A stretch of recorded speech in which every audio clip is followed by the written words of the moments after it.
자, 밟아줬고요. 2사! 5대0! 5대0! 아, 야, 근데 산체스가 들어와! 와!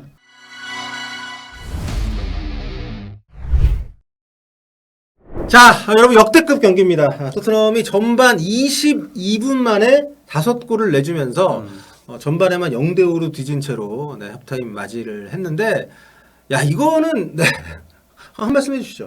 정말 상상도 못한 경기였습니다. 네. 사실 이날 좀 그 스탈리니 감독 대행이 감독 나간 이후 처음으로 뭔가 좀 스타팅 라인업에 본격적으로 손을 댔습니다. 3백을 주구장창 쓰던 팀인데 4백으로 바꿨고, 그 바뀐 포지션이 딱 한 명이었습니다. 센터백을 한 명을 줄이고 파페사르를 투입을 하면서 파페사르, 호이비에르, 스킵 요 3 미들 조합으로 구성을 해서 나왔습니다. 그래서 저희가 경기 전부터 약간 걱정을 했어요. 네. 왜냐하면 포백에서는 양쪽 풀백들의 수비력이 굉장히 중요한데 게다가 지금 토트넘은 센터백들 자체도 3명이 섰을 때조차 그나마 익숙한 포지임에도 불구하고 좀 실수가 많았었기 때문에 요거를 어떤 식으로 커버를 하려고 그러지? 이거 호이비에르를 뭐 좀 내려가지고 라보피아나라나 이런 얘기까지 저희가 했을 정도로. 네. 그런데 진짜 포백으로 나왔고 시작하자마자 거의 뭐 경기 땡 하자마자 말도 안 되는 실수들이 반복적으로 나오면서 결국 이제 사르의 위치나 역할이 너무 이상했어요. 맞아요. 좀 붕 떠 있고 녹아들지 않은 채로 과감하게 전술 변화를 꾀한 것이 결국 다충수가 1차적으로 됐고요. 또 2차적으로는 그 정도 했으면 골 그렇게 연달아 먹고 계속해서 안 맞고, 그리고 뭐 로메로 실수하고 뭐 다 개판 난리가 났는데 6분 만에 2대0이 됐고 9분 만에 3대0이 됐거든요. 빨리 조치를 취했어야죠. 그러니까요. 네. 참. 전반적으로 전술의 대실패. 그러니까 물론 왜 포백을 섰는지 지난 경기를 보신 분들은 아시겠지만 랑글레가 이제 부상이고, 네. 그리고 이제 들어온 산체스가 멘탈이 나갔죠. 못한 그렇죠. 것뿐만 아니라 그러다 보니까 벤치에 뒀습니다, 걔들을. 네, 오늘 이제 부상에서 돌아온 랑글레, 데이비스 벤치에 뭐 있습니다만, 좀 그런 이유들 때문에 아마 좀 반영이 됐을 것 같아요. 네. 그래서 좀 과감한 전술 변화를 했는데 22분 만에 5대0이 됐고요. 프리미어리그 역사상 이게 두 번째로 빠른 5실점, 뉴캐슬 입장 득점이죠. 2019년에 와포드 상대로 맨시티가 18분 만에 5대0이 된 적이 있다고 하는데, 아무튼 그렇게 역사까지 나올 만큼 정말 참담한 그런 경기력이고요. 뭐 손흥민 선수도 뭐 열심히 뛰었지만 할 수 있는 게 뭐 별로 네. 없었고요. 한 번 케인에게 완벽한 패스를 줬지만 케인 선수가 이걸 제대로 처리 못하면서 슈팅까지 가지 못했었고, 참 너무도 안타까운. 손흥민 선수의 전반전 볼터치가 16번이었습니다. 16번이에요. 참 암울하네요. 후반전에 이 바뀔 수 있을까요? 우리가 이쪽에 보시면서 계속 이제 후반전에 손흥민이 해가지고 좀 뒤집길 바라고 있는데, 진짜 그거는 그죠. 난리 났네, 난리 났어. 진짜 난리 났습니다. 네, 이게 선수들이 얼이 빠진 상태로 전반 경기를 좀 했기 때문에, 그러니까 스타일리 감독 대행이 전술은 잘못 잡고 전반전 전술 대응 잘못됐고, 그리고 그 문제됐던 파페사를 빼고 투입을 했던 게, 이게 그 전반 10 그때 한 5분쯤이었죠. 산체스를 투입을 했습니다. 네. 울며 겨자 먹기로 넣었을 텐데. 근데 어쨌든 산체스 투입 이후로는 무실점이에요. 그렇습니다. 네. 그래서 과연 하프타임 토크나 하프타임의 전술적인 변화 시도는 어떤 식으로 또 가져갈 것인지, 이게 지금 정식 감독이 아닌, 감독 경력이 없는 사람을 감독 대행으로 임명한 토트넘의 자충수긴 하지만 어떻게 또 변화를 해서 나올지 이거 굉장히 좀 궁금해지는데, 근데 약간 태연 느낌도 있을 정도로 너무 못하지 않습니까? 맞아요. 너무 못해요. 로메로 너무 못했어요, 로메로. 아니, 그리고 물론 그것도 맞아요. 토트넘이 못했고 심지어 뉴캐슬이 잘했습니다. 이러니까 이 정도 스코어 차이가 나는 거죠. 맞아요. 그러니까 뭐 네. 때리면 다 들어갔으니까. 그러니까 어쨌든 프로 레벨에 있는 팀이고 세계에서 제일 축구 잘하는 리그에 있는 팀인데 이 정도 스코어 차이가 나려면 한 팀만 잘해서 이 정도 스코어 난다고. 그렇습니다. 네. 과거에 그 조원희 선수가 뛸 당시 위건이 그때 토트넘한테 그러지 않았나? 8대0인가? 그러고 나서 그 원정 왔던 팬들한테 선수들이 돈 모아가지고 원정 비용을 돌려준 적이 있거든요. 너무 죄송하니까 오늘 그런 선수들 돈 모아야 되지 않을까 이런 생각이 들 정도로 최악의 경기였는데, 일단 만회할 수 있는 시간이 나만에 있습니다. 이거 쉽지 않아 보이는데 어떻게 될지. 네, 역시나 기적은 벌어지지 않았습니다. 토트넘이 하프타임에 변화를 주기는 줬어요. 요리스 골키퍼를 빼고 포스트 골키퍼를 기용을 했습니다. 보시다시피 이렇게 포트몹의 AI 평점인데 하프타임만 뛰었던 요리스 골키퍼의 이날 평점이 3.8점입니다. 뭐 최악이죠. 뉴캐슬의 첫 유효 슈팅 5개 중에서 무려 4개를 실점으로 내주고 말았고요. 전체적으로 골키퍼의 존재감이 없었던 것 같습니다. 자, 경기 중에 좀 여러 가지 얘기들이 있었습니다만 요리스 끝까지 남아서 경기 끝나고 인터뷰도 하고 갔습니다. 자, 근데 이게 문제는 뭐냐면 전반전 제가 하프타임 토크 때도 말씀을 드렸겠습니다만 스탈린이 감독 대행의 어떤 자격 미달 그 부분이 이번 경기를 통해서 확실하게 짚고 넘어가야 될 부분이라고 봅니다. 콘테 감독이 떠나고 나서 무려 10경기나 남아있는 상황에서 레비 회장이 정식 감독 임명을 안 했고 임시 감독도 아니고 감독 경력 없이 수석 코치만 썼던 스탈린이 감독 대행을 앉혔습니다. 근데 결국 이렇게 중요한 경기 또 상당히 중요한 용단이 필요한 상황에서 스탈린이 감독의 무경험이 다시 한번 이렇게 좀 너무도 큰 재앙으로 연결이 됐습니다. 사실 일찌감치 그러니까 이날 포백을 썼잖아요. 포백을 쓴 선택도 개인적으로는 좀 아쉬움이 있습니다. 왜냐하면 뉴캐슬이 사이드가 상당히 좋고 특히 전체적으로 조직적으로 좋고 홈에서 실점이 리그 최소입니다. 홈에서 한 번밖에 진 적이 없고요.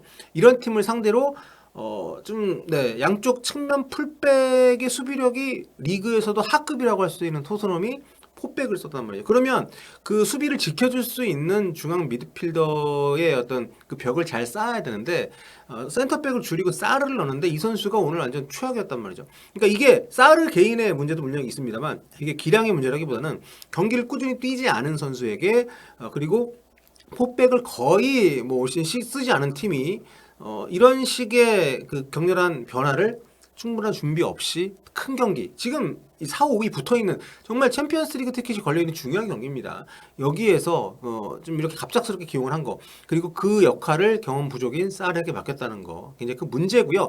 이날 로메로하고 에릭 다이어 다이어는 그랬더라도 로메로가 정말 못했습니다. 굉장히 별거 다닌 상황에서도 대처를 못했고 점프 안 하고 뺏기고 근데 그 이유도 결국에는 3백을 계속 쓰는 또 로메로는 3백에서 클럽에서는 굉장히 오랫동안 이탈리아에서나 영국에서나 좋은 모습 보여줬던 선수인데 여기에서 단 2명이서 호흡 맞춰서 센터백을 보는 요 포백의 중앙을 맡기는 것도 좀 쉽지 않은 선택이었지만 그 앞에 사르를 뒀어요. 호이비에르도 아니고. 그러니까 사르가 그렇게 유기적으로 이 수비를 보호할 수 있는 능력이 있느냐에 대한 의구심이 강하게 있을 수밖에 없는 상황인데 누가 봐도 여기에서 이런 선택을 좀 하다 보니까 또 뉴캐슬이 지난 라운드 때 아스톤 빌라한테 덜미를 잡혔잖아요. 뉴캐슬은 지금 잔뜩 독이 오른 상대인데 이런 팀을 상대로 너무 안이하게 전술을 짰고 더 큰 문제는 플랜 A는 잘못 짤 수 있습니다. 경기를 하다 보면 경기가 안 풀리는 상황이 나오고 이럴 때 어떻게 대응을 하냐가 중요한데 정말 이게 넋이 나간 것인지 아니면 본인의 선택이 좀 맞았다라고 그걸 본인이 지금 그걸 부정하고 싶지 않았던 것인지 모르지만 너무 변화를 늦게 했습니다. 산체스를 투입을 하고 사르를 뺀 선택이 전반 23분에 나왔지만 그때 이미 5대 0이었어요. 예. 너무 좀 정말 폭풍우가 몰아치는 상황에서 계속 비를 다 맞고 이제 좀 갤 때쯤이 되니까 교체를 한 셈이기 때문에 물론 교체를 해서 산체스가 들어왔기 때문에 실점이 줄었을지 모르지만 산체스도 지난 경기 정말 호러쇼를 했던 선수고 게다가 그때도 교체로 들어와서 큰 실수를 했단 말이에요. 계속 이번에도 또 그런 위험을 안고 있는 또 좀 심리적으로 굉장히 불안정할 선수를 투입하는 선택도 저는 개인적으로 좀 걱정이었고 아쉬움이 있었고요. 그리고 하프타임에 골키퍼만 바꾼 거. 지금 골이 5골차로 뒤지고 있는 팀인데 그럼 확실히 공격적으로 피치를 올려야죠. 근데 그 선택도 너무 좀 늦게 나왔습니다.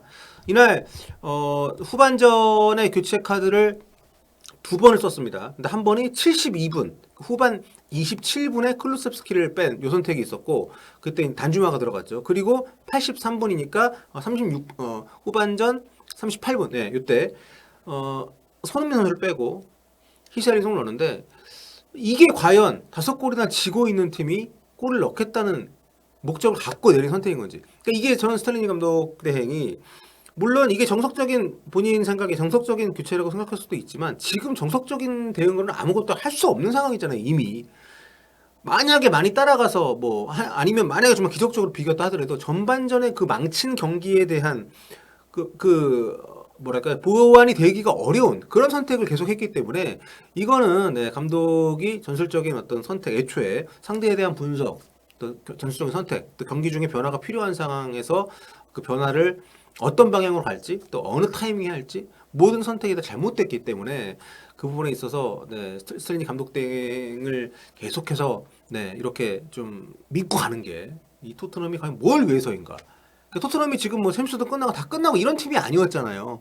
콘테 감독이 떠날 때까지도 분명히 목적 의식을 갖고 해야 될 만한 그런 트로피들 목적 그 목표지가 있는 상황인데 이거는 굉장히 이해가 안 가고요. 차라리 뭐 메이슨 코치 같은 경우에는 감독 대행을 했던 경험이 있으니까 오히려 차라리 또 왜 콘테 감독을 자르면서 스탈린이 남겨놨는지에 대한 의구심이 다시 한번 드는 그런 상황이었고요. 아무튼 전술적으로 좀 모험적인 시도를 한 것이 선수들 모두에게 혼란을 준 것이 아닌가라는 생각이 들고 특히 이 3백 체제에서 다이어나 뭐 다른 동료들이 산체스나 이런 데서 똥을 싸면 로메로가 그걸 치워주는 역할을 했는데 이번 경기에서는 로메로가 너무도 정말 불성실해 보인다라는 얘기까지 나올 정도로 너무도 수비력이 좋지 않았기 때문에 아쉬움이 있고요.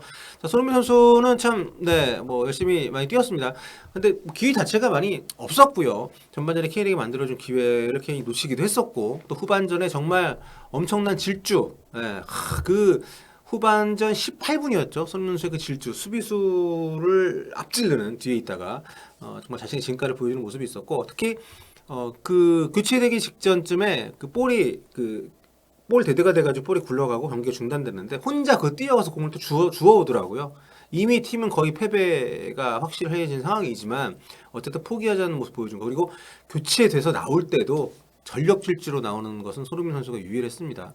아무리 팀이 크게 지고 있더라도 포기를 하지 않겠다는 거 그리고 끝까지 최선을 다하는 게 프로 선수의 본분이라는 것을 손흥민 선수가 보여줬다는 점에서 저는 굉장히 이날 경기는 정말 최악이었고 좀 아쉬움이 많이 남는 시합이었지만 손흥민 선수의 그 모습이 저는 이번 경기에서 우리가 눈에 담을 그럴 장면이 아니었나 이런 생각이 듭니다. 아무튼 참 사실상 감독이 없는 상태로 이런 중요한 시점에 이런 선택을 내리는 건 좀 너무 이해가 안 가고요. 레비 회장 퇴진 운동이 안 그래도 굉장히 격화가 되고 있었는데 이번 경기가 정말 또 도화선이 되지 않을까.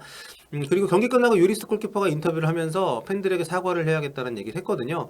제가 그 하프타임 토크 때도 말씀을 드렸지만 위건이 토트넘 원정 와서 2009-2010 시즌 그때 정말 대패 1대9라는 대패를 했잖아요. 그때 그 조원희 선수도 뛰었었고 조원희 선수한테 나중에 들어보니까 그때 본인도 격추를 했다고 하는데 아무튼 그때 선수들이 그 돈을 모아서 원정원 팬들의 입장료를 좀 환불을 해줬다고 하는데 정말 그런 일이 재현이 되지 않을까라는 생각이 들 만큼 너무도 치명적인 그런 패배가 아니었나 생각이 듭니다. 자, 순위표를 좀 보면요. 순위표 이제 토트넘 5위입니다. 승점이 53점인데 6위 에스턴 빌라 2점 차밖에 안 나고요. 7위 리버풀 3점 차입니다. 근데 리버풀이 한 경기를 덜 했기 때문에 사실상 리버풀의 같은 순위라고 봐도 될 만한 상황이고 위로 보면 이제 3, 4위 뉴캐슬 맨유가 승점이 같아요. 토트넘보다 6점이 많은데 승점이 토트넘보다 경기 수가 다 적습니다. 맨유는 2경기가 적고 그래서 이번 다가오는 금요일 새벽에 이제 맨유하고 토트넘 경기가 있습니다. 이 경기 토트넘이 못 이기면 비교도 안 돼. 못 이기면 탑4는 일단 끝이고 유로파 리그도 다음 시즌에 저는 어렵다고 봅니다. 정말 중요한 경기인데 잘할 수 있을지 또는 그 경기에도 스탈린이 감독 대행이 자리에 앉아 있을지 굉장히 궁금해지네요. 자, 이 경기 보신 분들 정말 수고 많으셨고요. 맨유전은 이렇지 않길 바라면서 손흥민 선수의 골이 터지길 바라면서 다시 한번 입중계 때 많이 놀러 오시면 감사하겠습니다. 자, 오늘 뉴캐슬 원정 1대6으로 패배한 토트넘 후토크 여기서 마무리하고 현지 반응 영상으로 돌아오겠습니다.